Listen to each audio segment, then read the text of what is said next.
to welcome you all, honestly, to a master class. Dallas had asked a question, and as you join and stay the course in regards to the title of the room, and let me place it in the chat for you all as well. Reclaiming Parenthood, a journey of healing from past trauma, that actually stands on the heels of AJ's work, but also her book.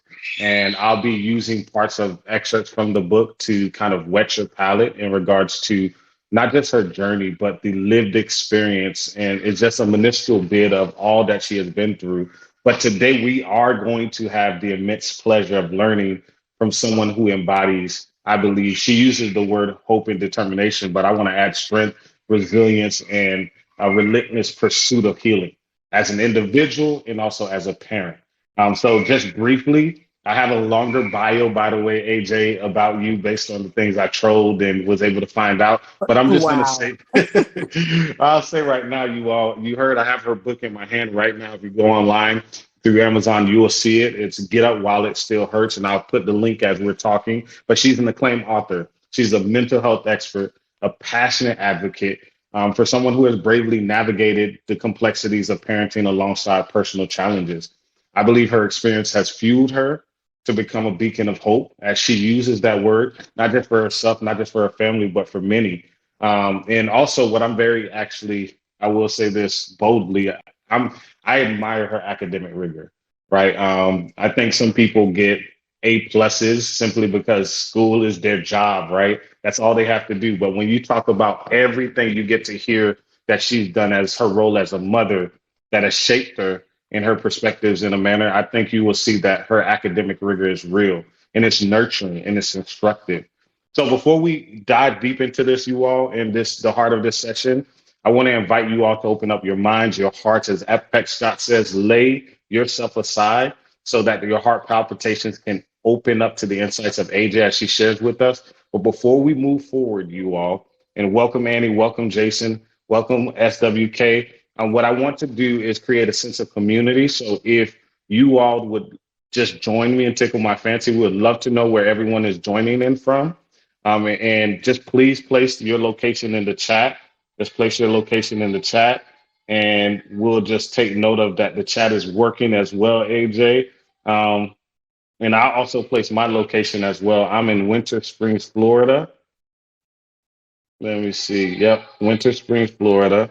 So if you want to see some sunshine before the snowy weather, welcome Jay. Just come my way, come my way. And I also see in the chat Mississippi AJ definitely. AJ's basically been all over the world. Let me put it out there. You can't just say Mississippi. Yeah, all over. You yes, you know that. And we also have Cali, California, Napa Valley, Arizona, okay, Ohio, North Dakota.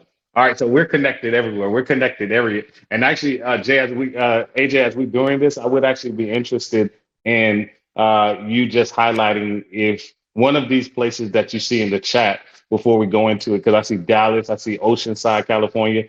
What is one of these places that you would like to visit before we dive into getting to know you a little bit?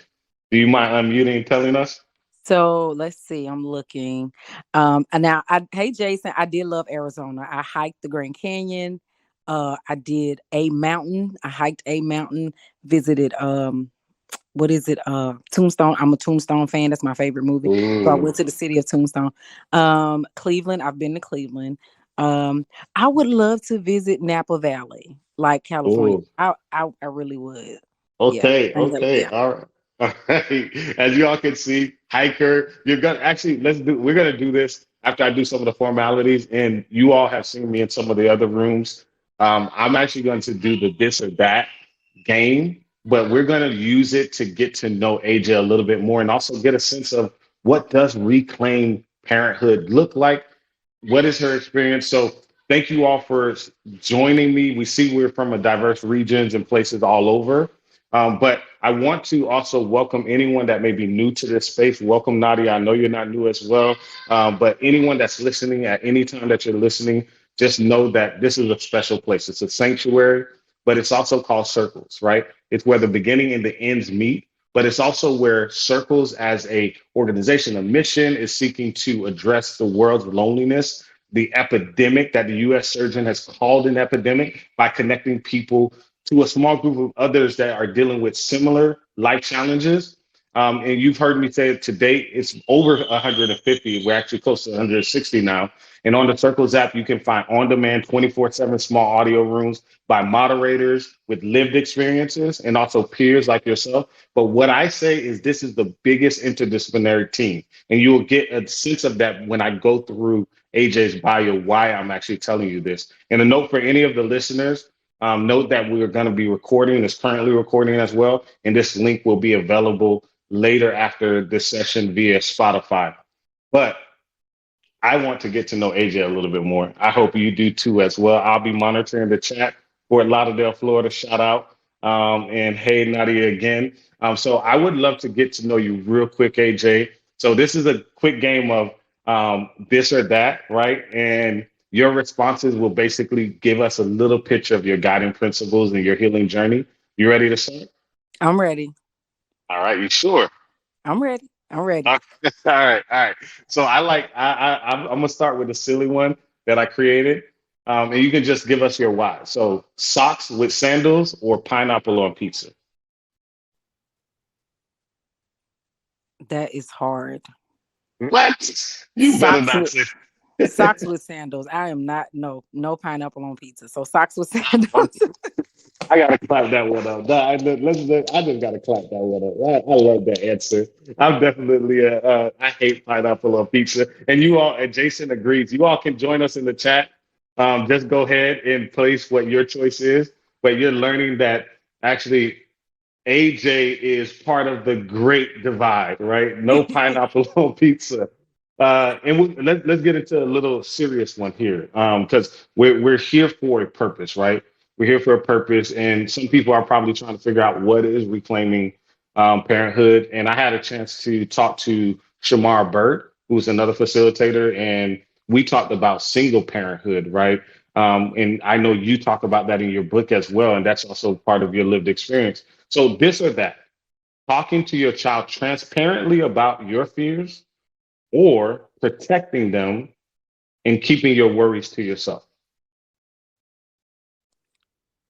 I would say transparency.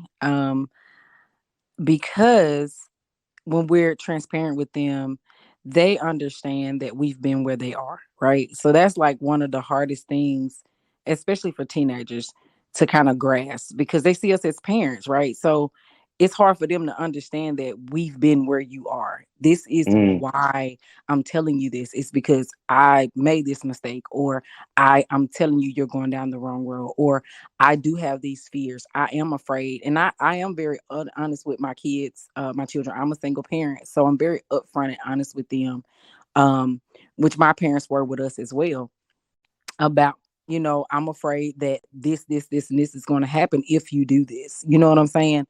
Um, but I'm also a consequence parent. So I believe in also explaining the consequence to them. If you do this, this is what the consequence is. And so I need you to understand that when you make this choice, this is what you're gonna have to face. mm, mm.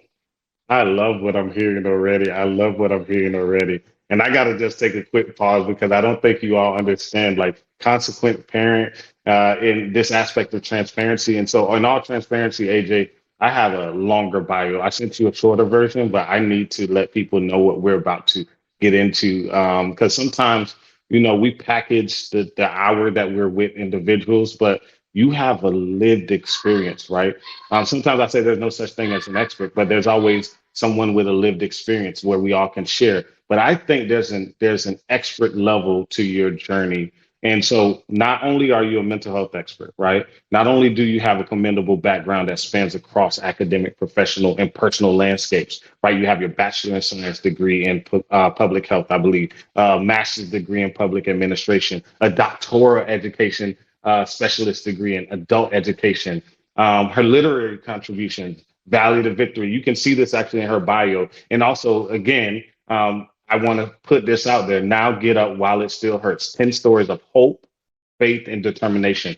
Now, her extensive experience doesn't stop there. She has roles as DOD volunteer sexual assault advocate, an instructor with Mississippi statewide autism training initiative. If you read her book, you'll know why. She's not just doing this because it's something that she wants to put on her resume, but she describes that I had a child that is, and I'll read it to you all. This is beautiful. A child that has special abilities, right? And we have to also derive language that actually fortifies our journey in helpful ways. She also holds credentials as a certified advocate from the National Advocate of Credentialing Program and is also mental health first aid certified through the National Council of Behavioral Health, including suicide first aid. And if you've been in some of her groups, you all, I've had a pleasure of her being in some of my groups as a group facilitator for Circles Plus. I know that she ensures every session there's an avenue for effective exchange, and she also promotes a deep sense of belonging amongst her participants. So you heard she already told you she's a mother of three. So just imagine balancing all that I just said with her own personal pursuits as an author, with her own personal joys of cooking. If you didn't know that, now you know. And also, she loves to read a good book. All right, so that's enough. That's enough. I just want to just take a moment and give you your flowers and just ask you all, just real quickly before we continue the game, just on your screen, you will see on the bottom right, give a heart for Oh, thank someone you. that has gone through.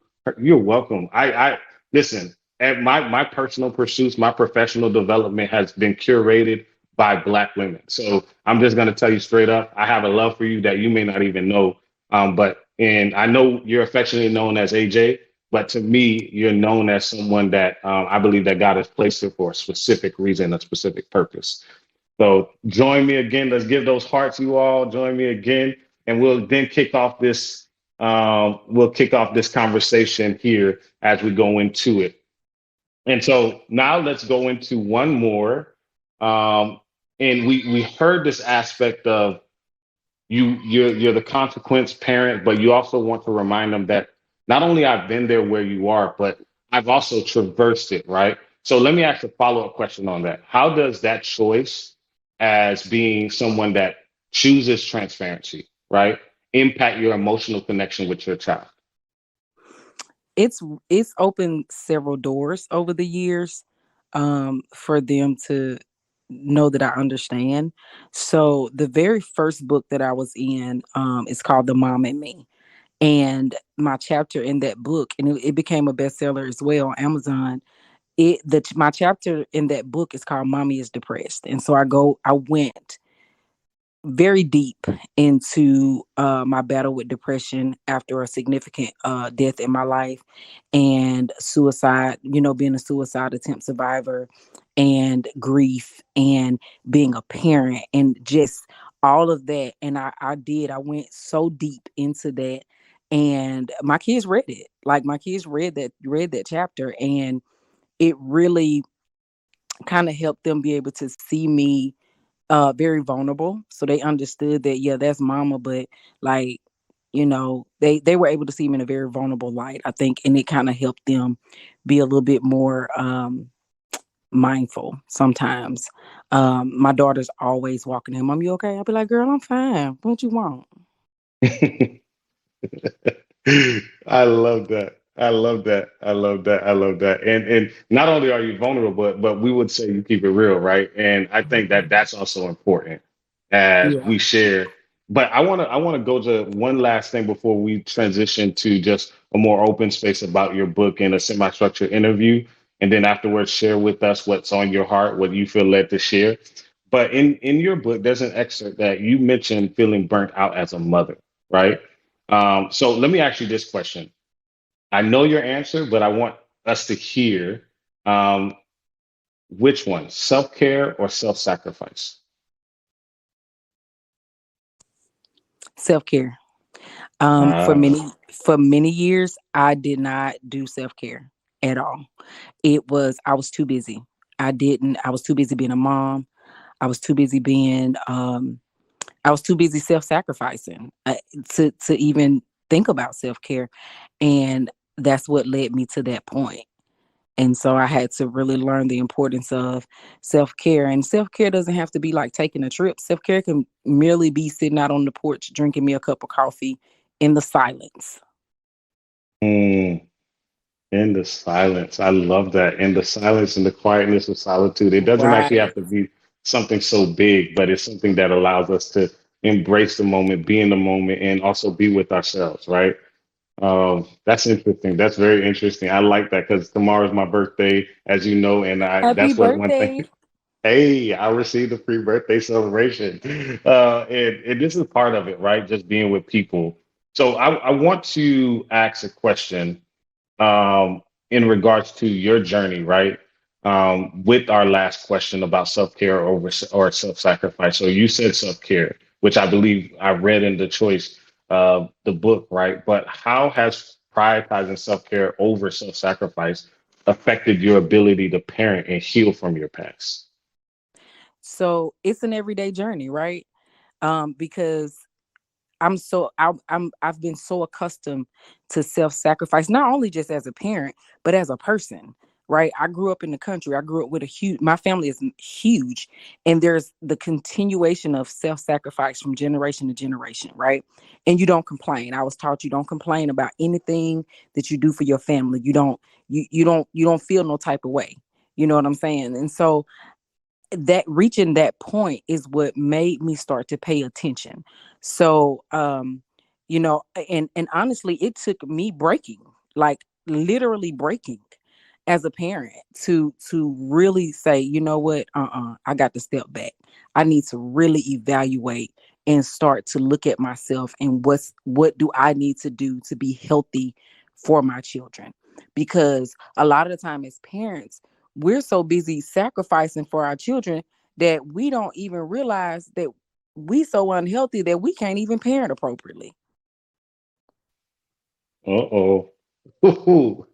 Oh, I know Taylor loves that one right there. I definitely resonate deeply with that, AJ. Oh my goodness. Okay. All right.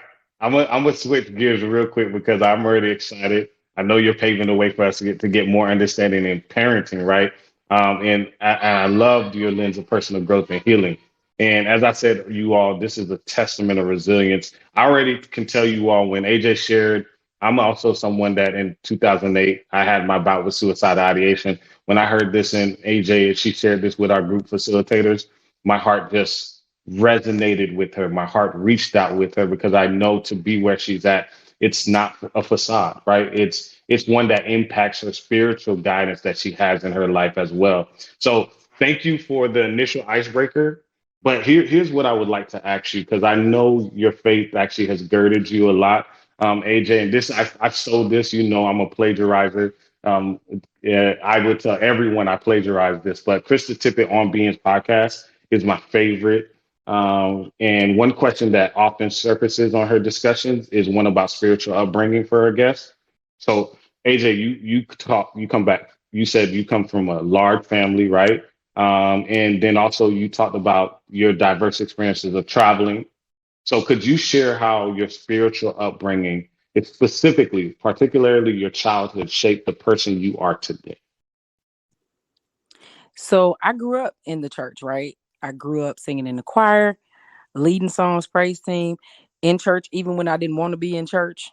Okay. So back then I didn't understand it, right? I didn't understand all that, right? So as I became an adult, and especially when I went through really dark times, is when I really learned what it meant to walk through the valley of the shadow of death and how to depend. There were times I had nowhere to look but up.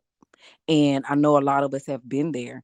And so being able, that the word when it says train up a child in the way they will go, and when they're old they won't depart. We might stray, but the reality is because of how I was raised, there was something rooted in me that even when I felt like I had nowhere else to go, nothing else to turn to, I knew I had something to grab hold to.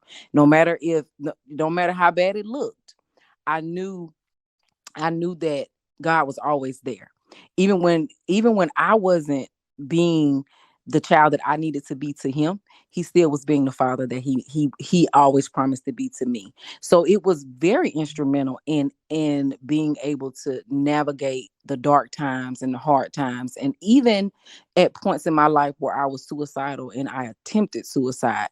I remember even one time praying, Lord, take this off of me. Take this feeling, these emotions, this darkness, take it off of me. And I often describe my journey with depression as like Paul with the thorn in his side, because I literally, there was a time in my life where I was crying and praying for God to heal me from depression. Lord, take this away. And he, in studying one day, God was like, no, nope. This is you're gonna be your ministry. Like, you're gonna minister this one day. There's a purpose for this. And so that spiritual upbringing really is what has afforded me to be able to just step out and say, you know what, somebody, this can help somebody. I understand now that nothing that I've endured, nothing we go through in life is just for us. So Oh my goodness. Yeah, oh my goodness. Like, I love nothing we go through in life is just for us. You already got hearts in here. And I hope you all have, and let me put this also, just a parenthetical stop real quick in our conversation. If you have any questions as they're coming up, just place them in the chat. I'll take note of them, because after we get some nuggets from AJ as these continue blessings drop, I want to give you all space to share and ask questions, especially about questions about single parenthood, whether it's mental health or self care. So place any questions you may have in the chat, and we'll take some time to get to it. But AJ, I love this. I've also experienced this aspect of where God turns our misery into ministry, right? And I love this aspect of just being able to recognize that it's not just for us, right? That what we're going through this. So our paths are intertwined with similar struggles. So as we shift, I want to also talk about a little bit about your journey as it's depicted in your book, Get Up While It Still Hurts. It offers to me a deep personal narrative on other individuals, but also your parenthood amidst adversity. In your book, you mentioned I would call an aha moment, a significant moment, where in December 2022, a moment of significant emotional activating where you were interacting with your daughter. Um, if you feel comfortable, could you elaborate on how that moment served as a pivot in your approach to parenting and how it shaped your current perspective on overcoming past trauma?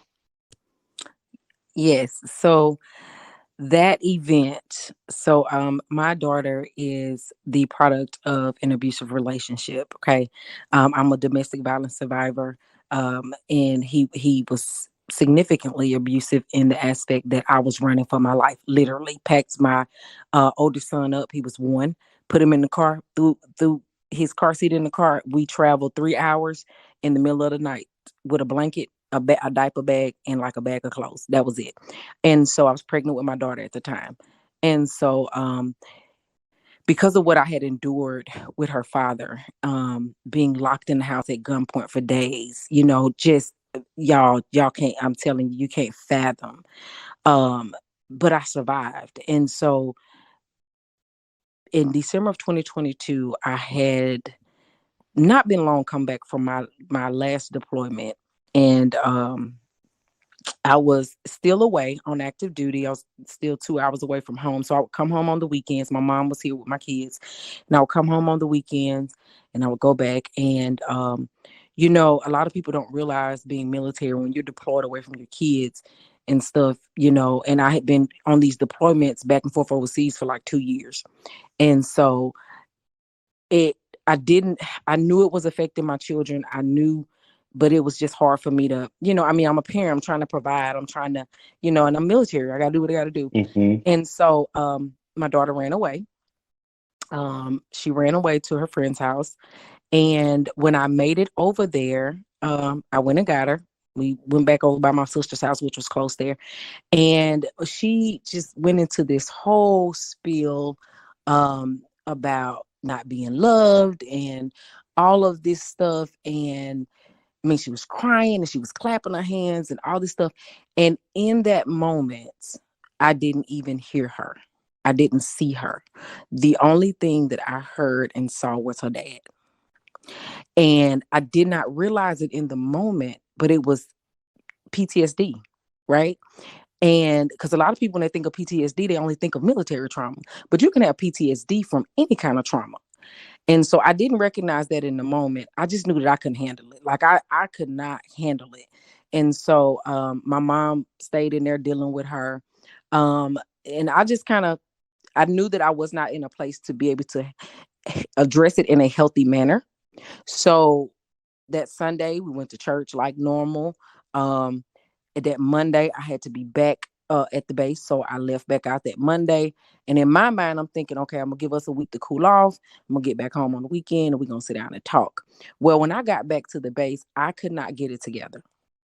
Like I was triggered so bad in that moment with her that I could not stop crying. I could not think about anything else.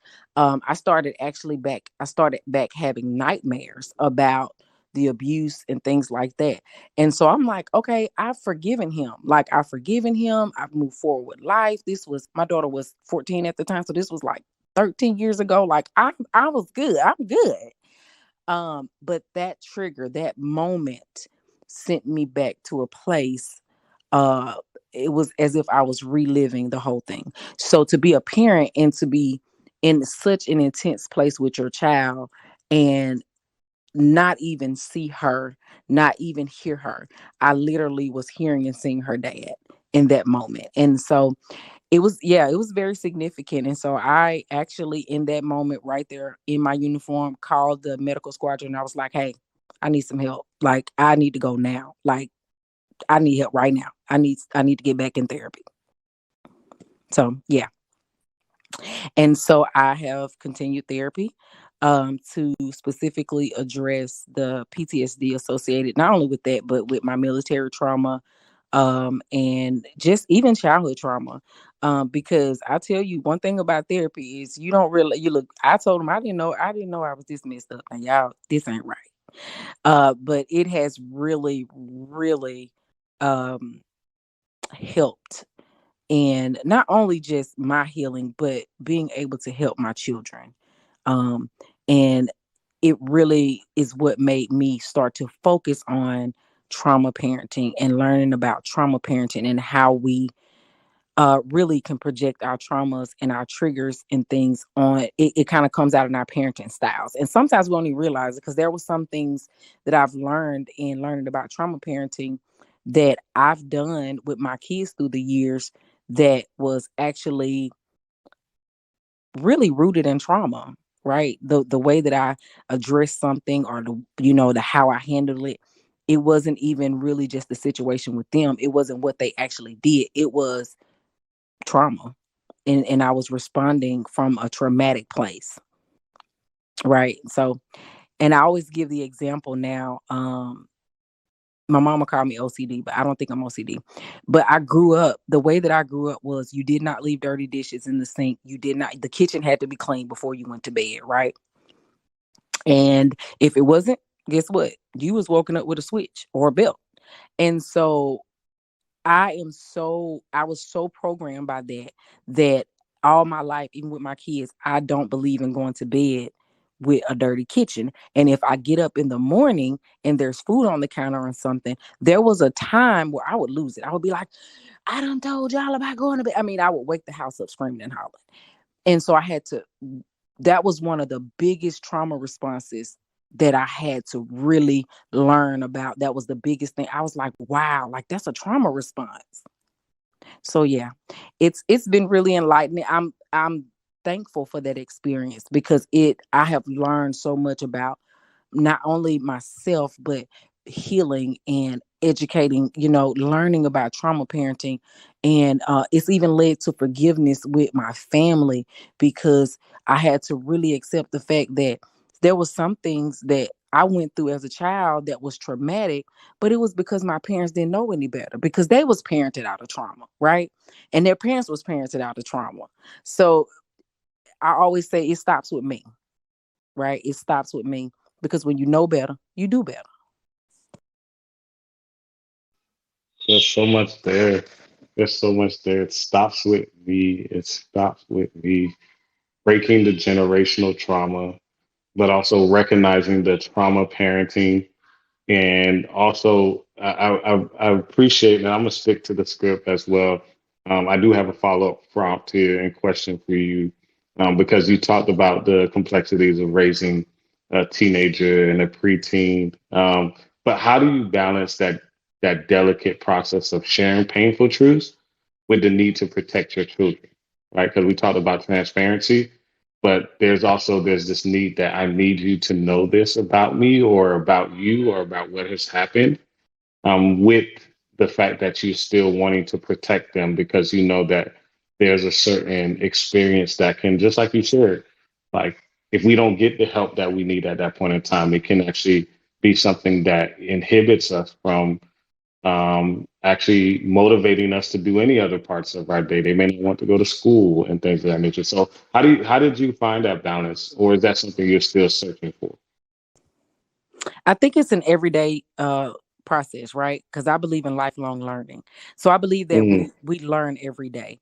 There are certain things in life, like with the situation with my daughter and her dad. So I grew the way that I grew up was you don't have drama, right? You don't do the drama between parents, none of that. And so I'm thankful that I was raised like that. And with my daughter, she had no idea of anything that her dad had did. Like she had no idea why we weren't together. She really didn't. So she and I knew that she carried a lot of animosity for me related to her dad because I never, no matter what he told her through the years about me, and even though I knew they were lies, that I wasn't keeping her from him and all that, I never disputed it because I knew that she wasn't at a place of maturity as a child to be able to really grasp, understand, and process that, right? So I never told her about the abuse. I never told her anything until after that incident, right? Because I needed, mhm. and it was a while after before I ever even shared it with her. But she had also been through some trauma with her dad and experiencing him being abusive to the person that he was with at the time, right?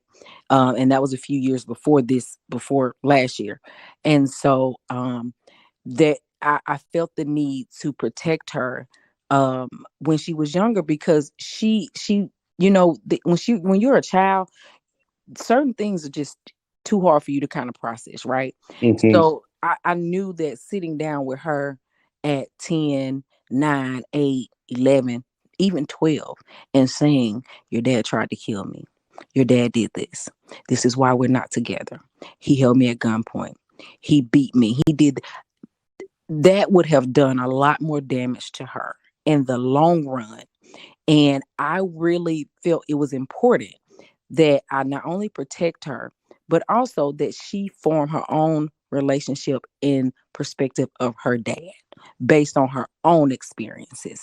My experiences, I did not want to have any bearings on how she looked at her father. And I That's felt like wisdom. that was important because so many times as parents, especially single parents, I think it's just, and it burns me up. I'm gonna be honest when parents speak ill of the other parent because now that child's perspective of that other parent is partly rooted in your feelings and your emotions, and that's not fair to them. So at that point when that happened with her, when she ran away and stuff, after that, it was a little while after that, and I still wasn't going to tell her. I was going to wait till she was about 17, 18. I just was going to ride it out and just not say anything and let her think and feel however she wanted to feel about me related to her dad. But my mom one day told me, she said, it's time for you to tell her. She needs to know. She needs to know why this broke you so bad, why this puts you in this place. And so um, she knew that he was abusive because, of course, she had witnessed it with somebody else that he was with like a year or two prior.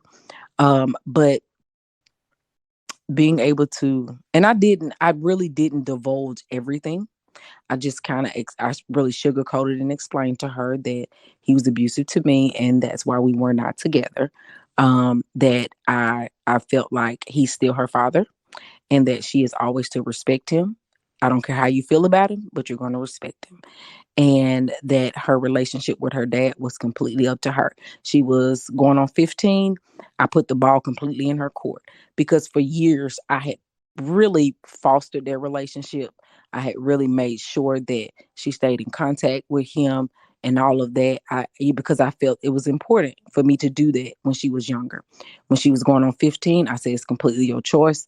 You, however, if you want a relationship with your dad, I think it's important that you have some kind of relationship with your dad, but I'm going to let that be up to you. And I left it at that. Hmm. Hmm. And this is interesting because um, I can't even begin to imagine how much AJ, I love you even more. I'm gonna be honest. Like all that you had to endure, even knowing in the military, right? My brother served in the military as well. It has its own burdens and it has joys, but its own burdens. And knowing that the abuse happened so long ago, but talking about the PTSD and knowing you're not in a space to protect your children, right? But you have a trustworthy person. It's still just not the same. I'm curious because time, they say is of the essence. That's the cheap cliche, but and sticking to the script and in your book, as I open it up, the main thing that really stuck out to me, I remember one old saint said clouds don't stay on the clouds don't stay on one house or one home always, right? But you placed in your book, you said, and just drawing from the essence of it, you said it won't be like this, right? And it won't always be like this. So, could you share how this statement resonates with your path towards healing and how it influences your ongoing quest to reclaim parenthood? So yeah, I did a class called Beyond the Break with Prophetess Deonna Benson. And one day we were in class and she said she was talking about healing and enduring and even when you're going through. And she said she made the statement and she said, and she actually is the forward author in that book. And she made the statement and she said, even if you're an alcoholic and you're falling over drunk and you're over the toilet, if you can muster up the strength in the moment to remind yourself that it won't always be like this. And so that was when she said that statement did resonate with me. And I just, it's a statement that I use often when something is it's a tough situation, a tough circumstance, situations going on, um and it's hard in the moment. I remind myself it won't always be like this. And so in our healing journey, I think it's important for us to remember that, because in when you're in the thick of things, it's hard to visualize the sunshine, right? It's hard to visualize outside of the hard time and the dark time. So it's important for us to be able to remind ourselves that it won't always be like this. So it may be raining right now. It may be hard right now. I might be broke right now. These children may be running me crazy right now, but it won't always be like this. They're not going to stay in the house forever. Um, I get paid on so and so day. So you just have to, I remind myself in those moments, it won't always be like this. You know how the older folks used to say, Lord have mercy. So Hmm. if you can't say nothing else, just say Lord have mercy. And so that's kind of what that statement does for me. Is it's like a Lord have mercy reminder to me as well. So Yeah. Yeah, I really do appreciate the tenderness of your journey as well. And I want to just for the remainder of the time, if it's okay with you, I want to, because there's already a question in the chat that's transition. And AJ, thank you again for allowing me to be on this journey with you. But I also think it's important for you to engage with the people that's here with you. And anyone, again, if it's questions about single parenthood, mental health, and self-care, please feel free to just raise your hand and ask your questions in the chat as well. I'll be sure to get to it. But I'll start with one question that I see in the chat, AJ, and then we'll see if anyone has any other questions. If not, I do have some questions for you as well. Um, oh, let's see. This question says, Hopefully you all can hear me because my app just okay, there we go. The question says, will you if you don't mind sharing out of curiosity, how is your relationship with your dad now? With her dad now, your daughter's dad. Her Um, dad. how is let's see, how is her relationship? Okay, so Yes. really non-existent. But he's always been an absent parent. You know, it was mostly me and his sister kind of fostering that relationship. You know what I'm saying? And so, um, he's kind of one of those parents that's kind of out of sight, out of mind. And so, unless he's getting something out of it or it's benefiting him, he really has no interest in it. Now there was a time, he would call once or twice a year, a little bit more sometimes around her birthday or something, but he really doesn't do that anymore because when he was calling, she really didn't want to talk to him anymore. Um, so she would be very quiet on the phone. And I even told him one day, I said, look, I would, well, after the incident, Taylor, after the incident where she kind of witnessed him being abusive to his girlfriend and stuff, after I got over my initial anger, for him exposing my child to that and all of that. And I was able to kind of process and get through that part. I told him, I said, I really think you need to sit down and have a conversation with her because she's never been exposed to anything like this. Because I left him when she was 1. I got away from her when I was pregnant, went back. So I finally got away from him for good when she was going on 1. And so it's really non-existent. And I wish it was different, but I just really I leave that ball in her court, you know. If she doesn't want to talk to him, I make her be respectful if he calls, but I don't force her like I used to sit on the phone and sit there and make her answer his questions when he's asking about school and stuff. So,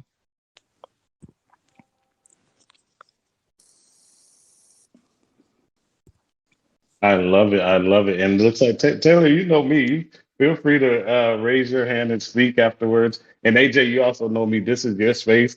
We're also going to get a taste of how AJ facilitates her room. So this next 15 minutes before we close out, or 10 minutes, really is AJ facilitating how she would also facilitate her room as well. So go ahead, Taylor. And AJ, the floor is yours. I just wanted to say thank you for sharing, and it just said I wanted to say like you did a great job with your daughter. Like that, it hurts my heart that happened to her, and she had to see that, but that she had that awareness to know instantly that that interaction was abusive, and I'm proud of you as a mom for raising her that way because some kids or teenagers wouldn't recognize that right away. They would see it as normal, or they would justify the other justify the parents' action. So you must have did a really good job with her. oh, thank you, Taylor. And what's interesting is I was actually overseas when it happened, and she called my aunt to come and get her from their home. And so when I talked to my aunt, I'm like, why is she at your house? Like, why is she not down there with her dad? And it was about 4 months before she actually told me what had happened because she kept saying, I just don't want to go back down there. I don't want to go back down there. And so I knew something had happened. I was, from my understanding, he had changed and all of that. And so that's more of what I was livid about is because it was the first time that she was ever allowed to go and stay overnight with him. It was during the height of COVID and schools had just shut down. And so yeah, but yeah, thank you, Taylor.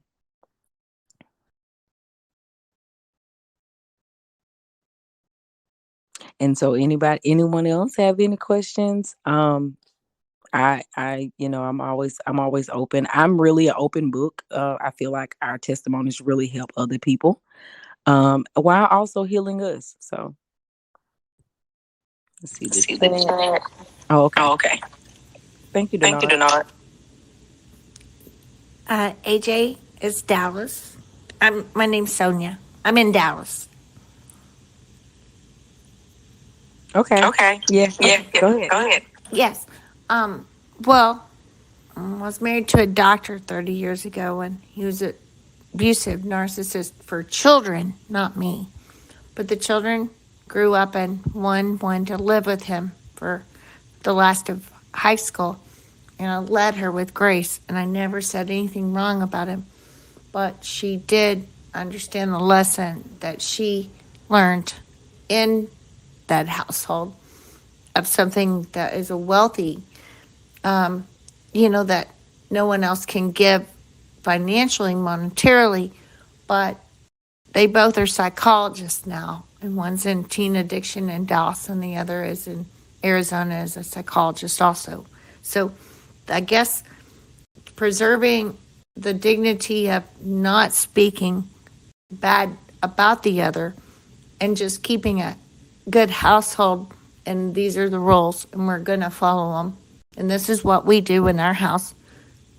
Well, I guess eventually it pays off, but they're still coping with the idea that they really don't have a dad that's there for them, but they used it for a better source to help others. So I just wanted to say that.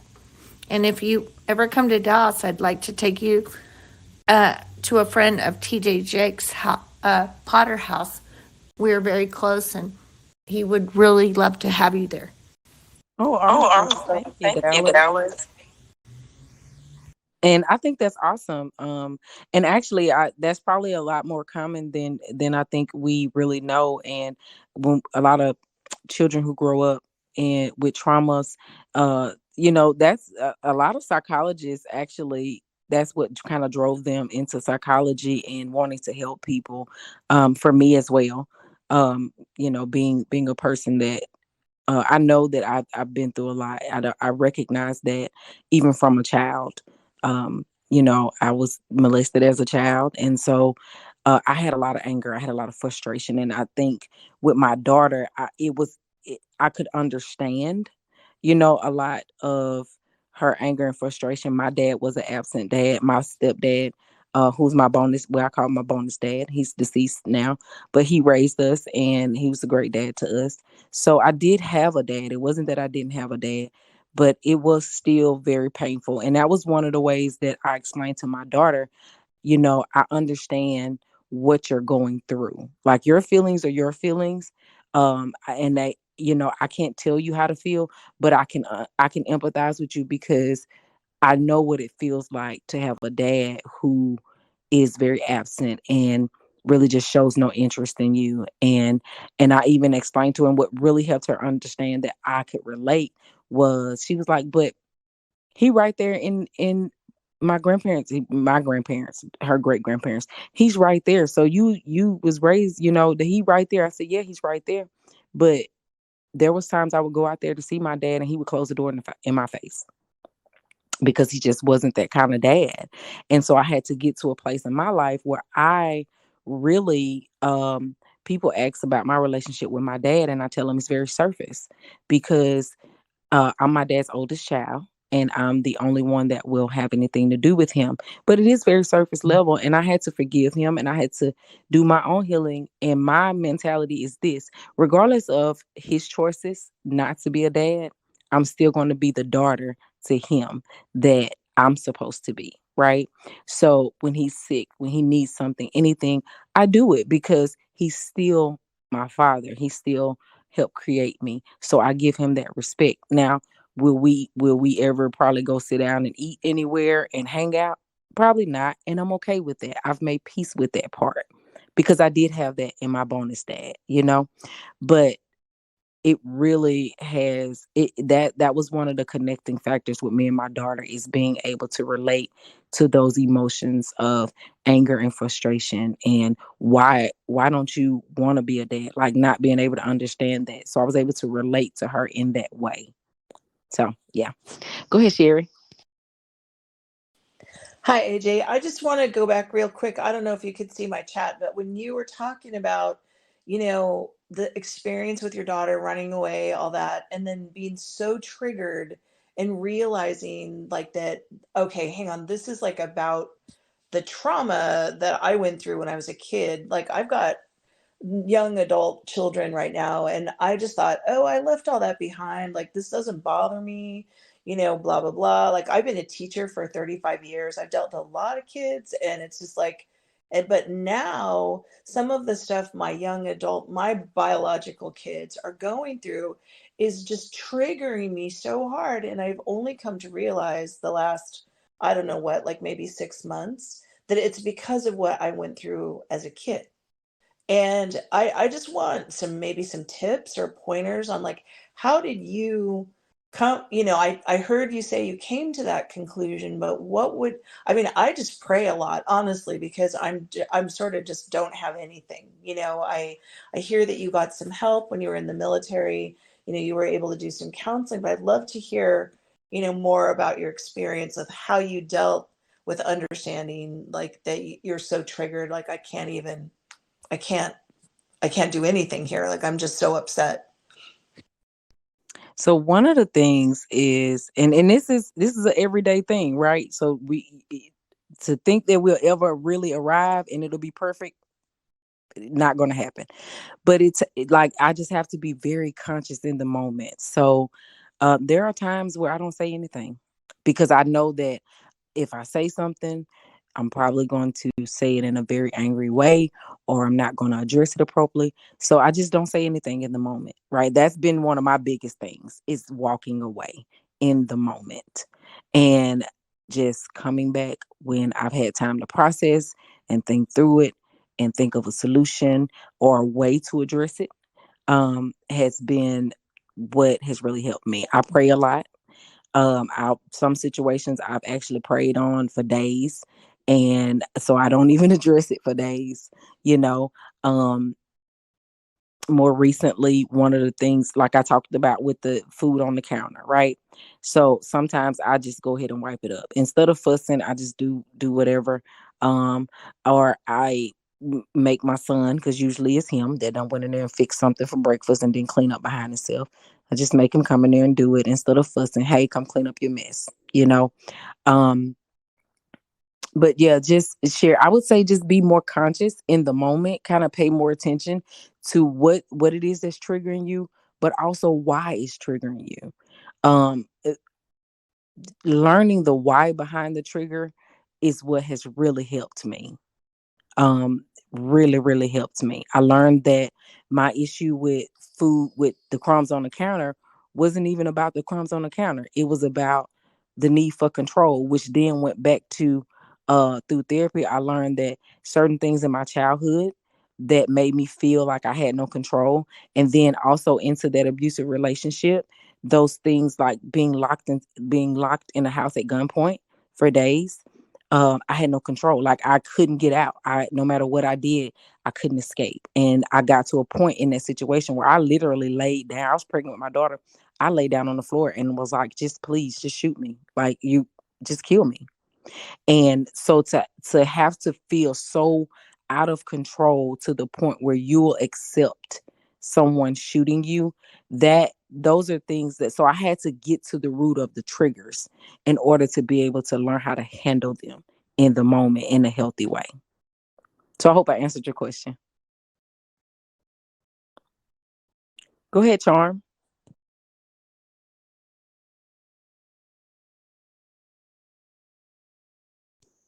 You may be on mute, Charm.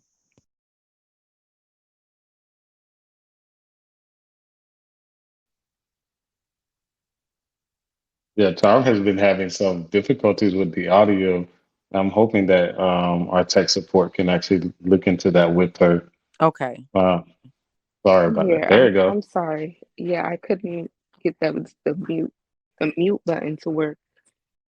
Um, I wanted to ask you, first of all, I resonate with so many things that you said, like having to escape an abusive relationship. I had to go through the same thing, and the need for control when things are disorganized, that really drives me up the wall too. It triggers me a lot. Um, but my question would be, what advice would you give someone who doesn't really have the support, who is a single mom and just trying to navigate, like, making a way for herself, getting a career, and like just doing it all alone. Like today, I was really overwhelmed. I took my son to school. I was in search for a better job. And then I came, he came home and we did homework together. Then I had to take him to karate. I made dinner and I felt overwhelmed, but yet I also felt like I'm not doing enough. So, what would your advice be for somebody who's just doing it all? So, first of all, give yourself grace, okay? Because you just named off a day and it was a lot. That was a lot in a day, okay? So, give yourself grace. That's something that we don't do a lot as parents, mommies and daddies. We don't extend ourselves the same grace that we would to other people. So, it's important to recognize that. That's number one. Number two, I would say you're doing enough, right? Because what happens is we'll feel like we're not doing enough. So we continuously add more to our plate.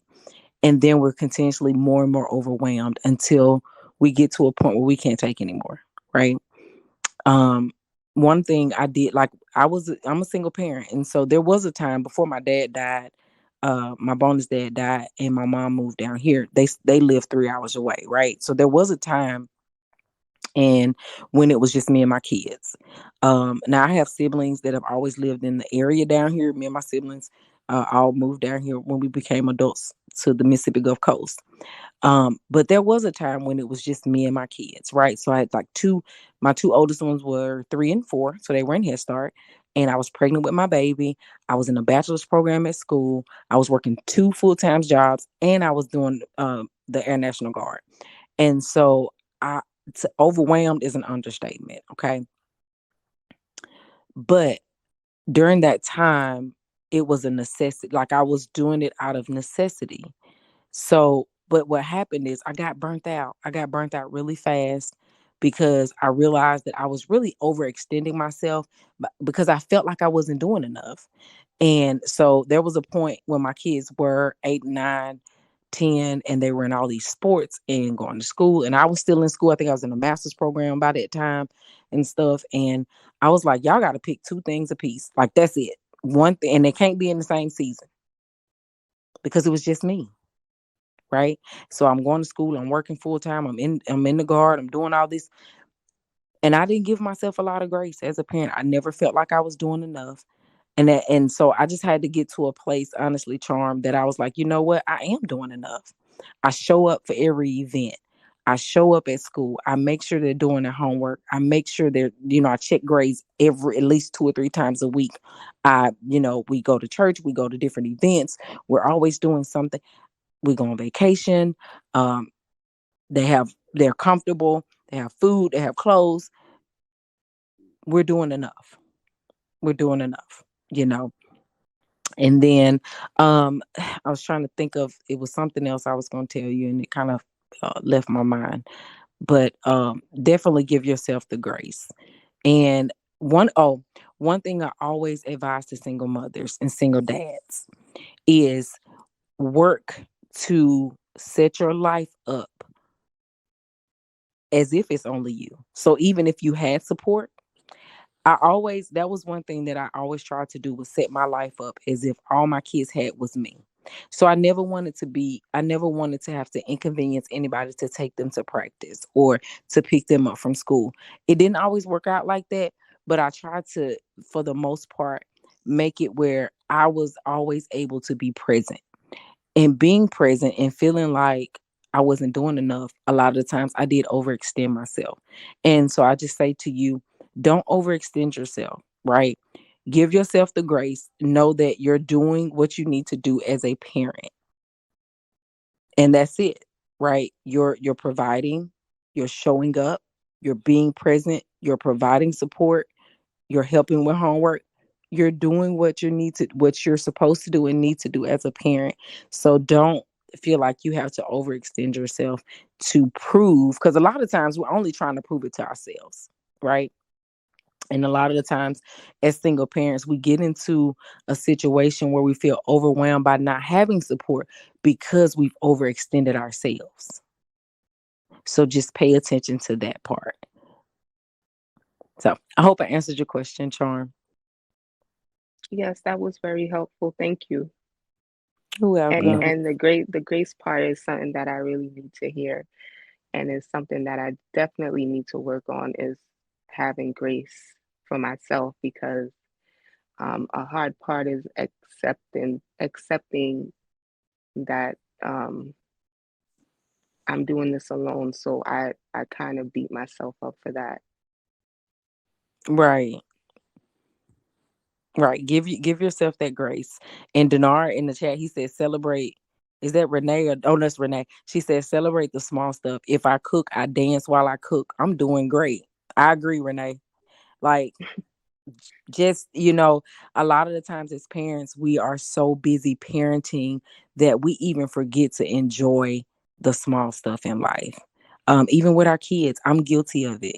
I'm so on the ball. We need to do this, we need to do this, we got to do this, we got to do this, that sometimes we even just overlook just the small accomplishments. Just we made it through the day, everybody got their homework done, dinner got cooked, ain't nobody bleeding, ain't nobody dying.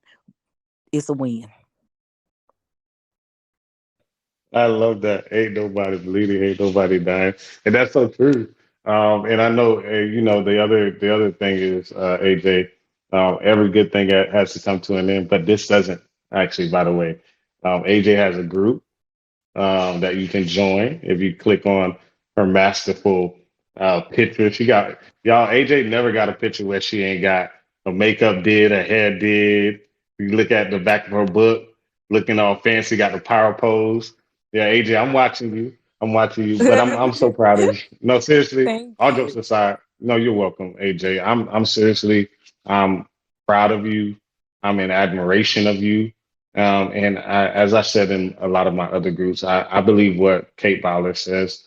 I don't, I would not have desired for you to go through any of this, right?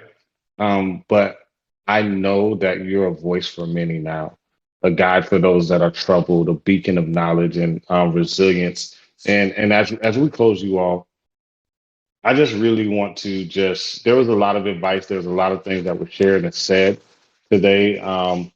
I would be honored, AJ. I know we're over time, and if you don't have the time, because I know we're at 8 o'clock, over 8 o'clock, I just would ask you to consider what would be one final piece of advice, knowing what you heard, right, or takeaway you would like every person here to remember as they continue on their journey of reclaiming their parenthood. So n- remember that there is no perfect parent. There there's Mm, no there's no perfection of parenting, right? So at the end of the day, we're going to make mistakes. The biggest thing with making the mistakes is being able to go to your children and say you're sorry, being able to say, hey, I messed up, hey, I can't tell you how many times I've had to tell my kids, hey, I shouldn't have said that like that, so let me explain to you what I was trying to say. um th- don't try to be perfect, because in trying to be perfect we tend to just overdo it, right? And it can create a lot of distance between us and our children when we're trying to be this perfect parent, because they need to see our imperfections. They need to know we're not perfect. One of the Denard, you're gonna find this funny, I know. One of the things my one of my pastors say, Pastor I, she said, I remember one day she got up and she said the biggest lie ever told was that when you get saved, life is perfect. mm, come on now. Mm, And so I think the illusion that there's perfect parenting sets us up for failure, right? It just does. It sets us up for complete failure as parents. And so just remembering that nobody's perfect. None of us are perfect. And there is no perfect parenting. Um, it's a learning process. It's learning every day. I heard someone also say, even when they're adults, you're still learning how to parent them, because now you got to learn how to parent an adult. And Charm, I will tell mm. you, I was a part of a book called The Busy Life of a Single Parent. And I actually have copies. So I don't know if you can message me your address, I'll send you a copy of it. I'll sign it and send it to you. Um, so yeah, I've been a part of 6 books. I have one personal book, Valid Victory, and then the rest of them have been anthologies that I was a part of. And Get Up While It Still Hurts was the first anthology that I actually was the visionary author for. So I appreciate you sharing that, Denard. And all of them, I touch on parenting in every one of them. Everything I've ever written on has been something dealing with parenting as well. So yeah, I appreciate it.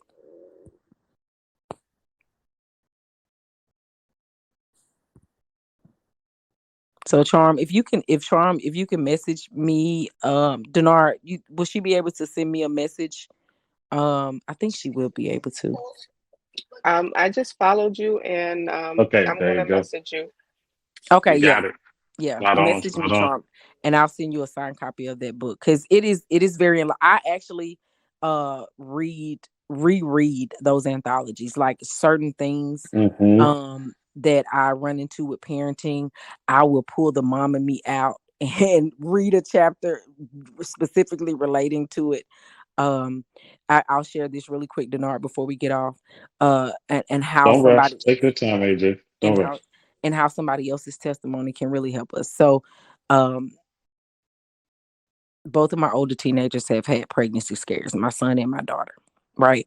I'm a realist, so I recognize early on that while I encourage them to wait till marriage and teach them the biblical principles related to that when they're out of my sight, I have no control over what they're doing. Right.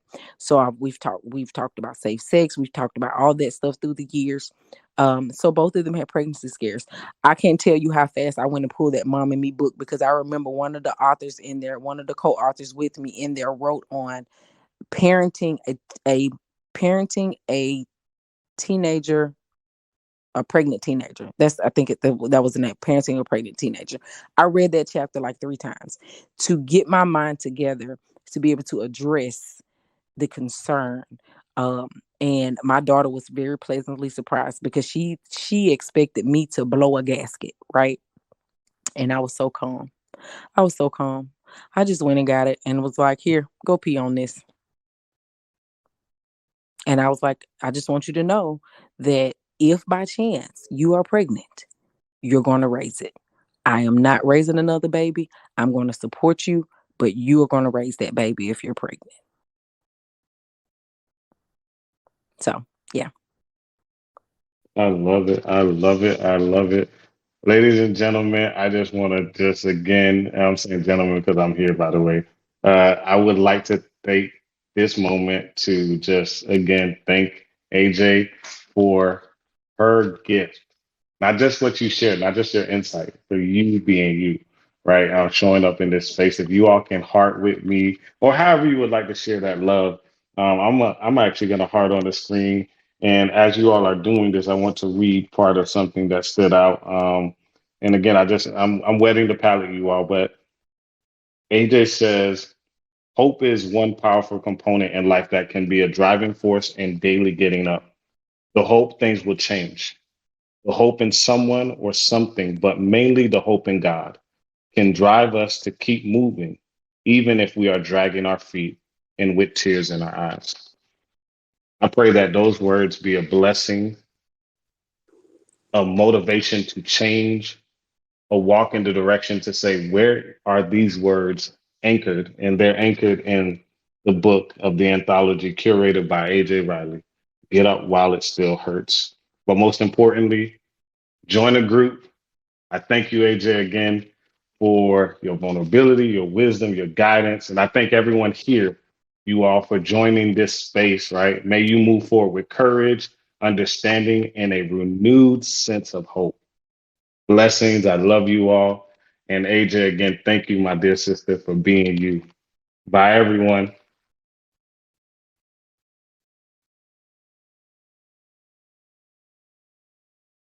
Thank you all again. You guys have a good night. You You too, too, AJ. AJ. AJ, I left you a message. I think you'll know who I am. You can get back to Denard if you need to know. I Okay, left you a awesome. message. Thank Thank you. you.